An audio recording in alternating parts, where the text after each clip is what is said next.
ज़बानी शिया न बने। अलमिया है कि मिंबर पर ना आने वालों की तवज्जो है न सुनने वालों की तवज्जो है।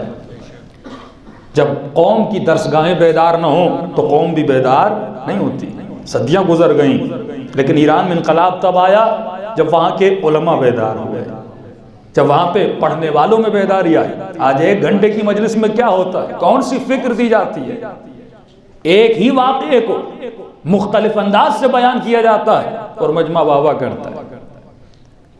कितनी बार हम मिंबर से बयान करेंगे कि फला साहब मैदान से भाग गए, वो तो एक बार भागे थे, हमने कोई करोड़ों बार उनको भगा दिया। लेकिन सवाल यह है, मैदान से भागता कौन है? जिसके वजूद में डर होता है, जिसके वजूद में खौफ होता है। इसमें एक अखलाकी नुक्ता है। अगर मौला अली के चेहरे पर कोई लाब दहन फेंक देता है और मौला उसके सीने से उठ के खड़े हो जाते हैं, ये फजीलत का नुक्ता भी है, अखलाकी नुक्ता भी है। अखलाकी नुक्ता इसमें यह है कि अली को अपने गुस्से पर कंट्रोल था, ये अखलाकी नुक्ता। और वो जो मैदान से भागे उसमें मनफी नुक्ता ये है, सिफत रजीला ये पाई जाती है कि उनको मौत से खौफ था। जब रसूल को छोड़ के मैदान में जाते हैं, सिफत रजीला ये पाई जाती है कि रसूल से कम मोहब्बत थी, माल दुनिया से ज्यादा मोहब्बत थी। तो अब मोमिन से सवाल कीजिए कि जब वो मैदान से भाग गए, आप खुश भी होते हो, वाह भी करते हो, लेकिन एक सवाल है कि अगर यही सिफत मेरे वजूद में पाई जाए, अगर यही भागने की सिफत मेरे वजूद में पाई जाए, तो सिफत तो सिफत है ना। हर वो बच्चा जो कायनात में पैदा होता है वो गुनहगार नहीं होता, वो चाहे दुश्मन अहले बैत हो या मुहिब अहले बैत हो, पैदाइशी तौर पर कोई गुनहगार नहीं होता। जब हम बड़े होते हैं तो हवा से खमसा से जो चीज़ें हासिल करते हैं, कुव्वत समात से, कुव्वत बसारत से, चखने की ताकत से, कुव्वे लामिसा से जो चीज़ें, कुव्वे सामिया से जो सुनते हैं, वो सारा डेटा और मटीरियल हमारे जहन में जमा होता है। जो हमने जमा किया वो हम हैं, उसके अलावा हम कुछ भी नहीं हैं। मैं वही बोल रहा हूं जो मेरे जहन में है।